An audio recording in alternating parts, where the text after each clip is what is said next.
iki cyumweru habaye uruzinduko rukomeye cyane, uruzinduko rwakozwe na bamwe mu bayobozi bagize itsinda ryari ryatoranyijwe kujya gusura abayobozi b'abanyapolitike bahuriye mu ihuriro rya C64. Ni itsinda rikaba ihuriro rikomeye cyane ariko rigizwe n'abatavuga rumwe n'ubutegetsi bagizweho ingaruka n'imyigaragambyo yabaye kuwa 12 Kamena 2026. Nyine murabyibuka neza cyane ko twabagejejeho inkuru zirimo n'iza Martin Fayulu nyuma yuko agize ibibazo byo kuhohoterwa na bamwe mu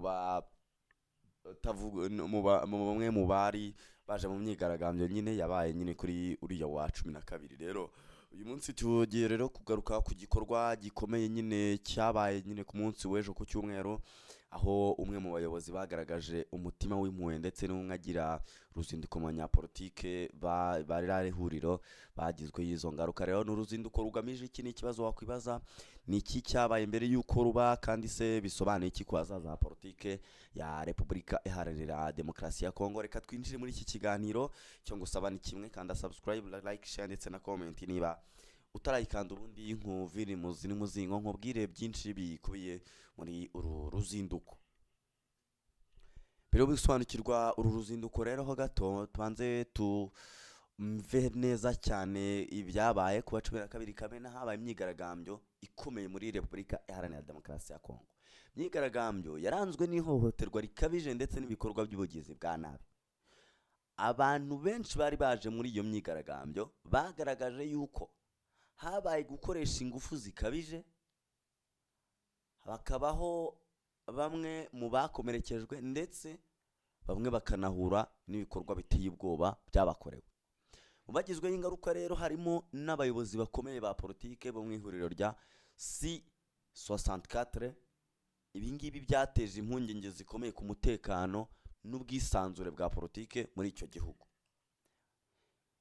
Nyuma y'ibi byose rero kuwa 14, ubwo hari ku munsi w'ejo ku cyumweru, habaye igikorwa cy'ingenzi nyuma yuko bahohotewe barimo na Martin Fayulu, nk'umwe mu batavuga rumwe n'ubutegetsi ariko ufite n'izina rinini, ndetse akaba n'umwe mu bayobozi bagize ririya huriro C64. Habaye igikorwa gikomeye cyo kuza kumusura ndetse n'abo bakomerekanye. Nyuma y'ibi byose rero, umuyobozi witwa Louis France Kuzikesa Ntorila ari kumwe n'itsinda ayoboye basuye abayobozi ba politike bagizweho ingaruka na biriya bikorwa. Abasuwe rero wakwibaza uti ni bande? Ubundi muri make ni amazina nk'atatu cyangwa nk'ane. Harimo Honorable Jean-Marc Kabunda, harimo Honorable Martin Fayulu, hakabamo Delis Sanga Honorable nawe, ndetse na Honorable Ados Ndombasi.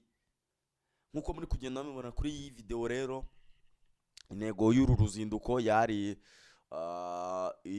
zari intego eshatu. Icya mbere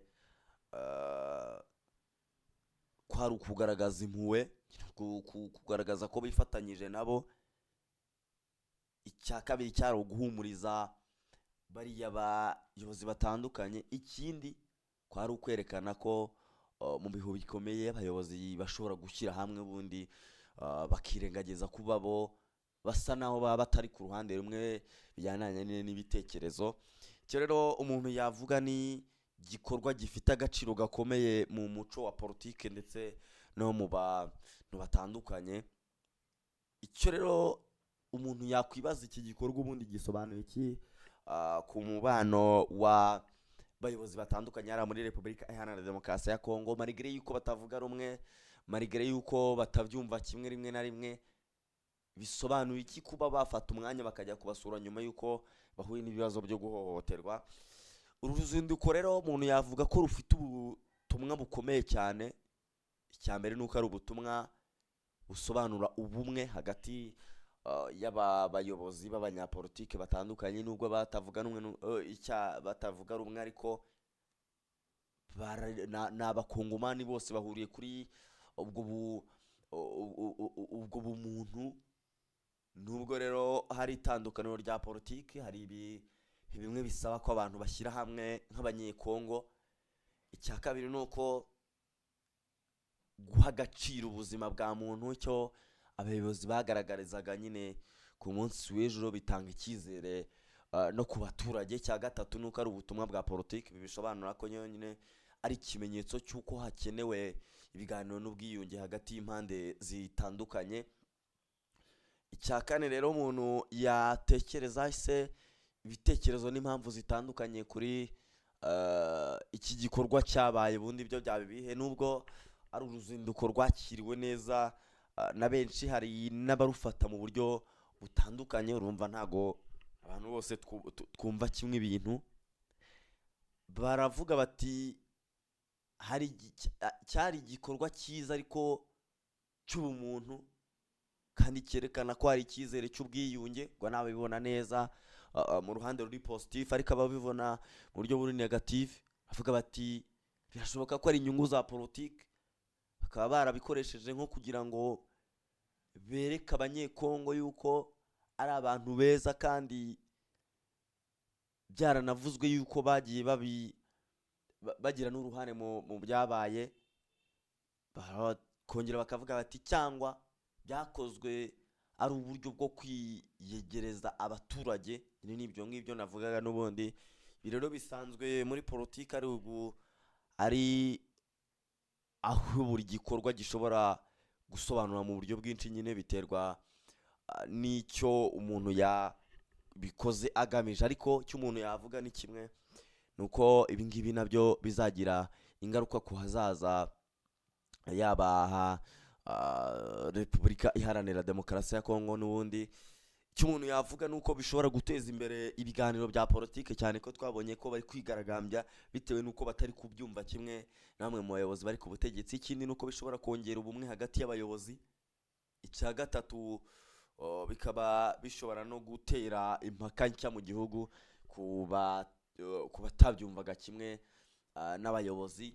Icy'ingenzi rero ni uko abaturage bakomeza gukurikiranira hafi buri gikorwa cyose uko kiba, ndetse n'ibyinshi bigenda bigarukaho. Rero icyo umuntu yavuga mu ruzinduko rwabaye ku munsi w'ejo, ni ikimenyetso cy'uko no mu bihe bikomeye hari abayobozi bashobora kugaragaza ubumuntu n'ubwiyunge. Ariko nanone baratwibutsa ko hari ikibazo gikomeye mu bibazo by'umutekano nyine, ndetse n'imikorere ya politiki muri Repubulika Iharanira Demokarasi ya Kongo. Umuntu yakwibaza, ese ibi bizavamo impinduka nziza? Ese bizazana amahoro n'ubwumvikane? Ese ibyo bizagaragazwa n'iki? Ubwo ni byinshi nyine, namwe muri bugende mutuganiriza, mutubwire uko muri kubyumva bijyanye n'uru ruzinduko rw'abayobozi bo muri Repubulika Iharanira Demokarasi ya Kongo mu itsinda ryaderezwe ryari riyobowe n'abayobozi bagiye batandukanye, ariko ryari ryasuye abayobozi ba C64 cyangwa C64, ubwo ni mu gifaransa. Itsinda nyine ryagiye ku munsi w'ejo kusura bariya abayobozi bo muri rya tsinda bagizweho ingaruka n'imyigaragambyo. Ni byinshi nyine turi buze kugenda dukurikira. Luis France Kazikesa Ntotira niwe wari uyoboye ririya tsinda. Ubwo ni nyuma y'uko nyine hari kutavugwa rumwe n'ubutegetsi kuri aba ngaba batavuga rumwe n'ubutegetsi, bari gukora imyigaragambyo igamije kurwanya itegeko nshinga hariya muri Repubulika Iharanira Demokarasi ya Kongo. Ni byinshi nyine turi buze kugenda tumenya n'amakuru yandi ari buze kugenda asohoka kuri iyi ngingo. Cyo nkwibutsa neza cyane nuko The Quick Times News ariyo uteze amatwi, ndetse nanakubwira ngo komeza udutega amatwi, kubera yuko amakuru agezweho yose ni hano uyakurikira.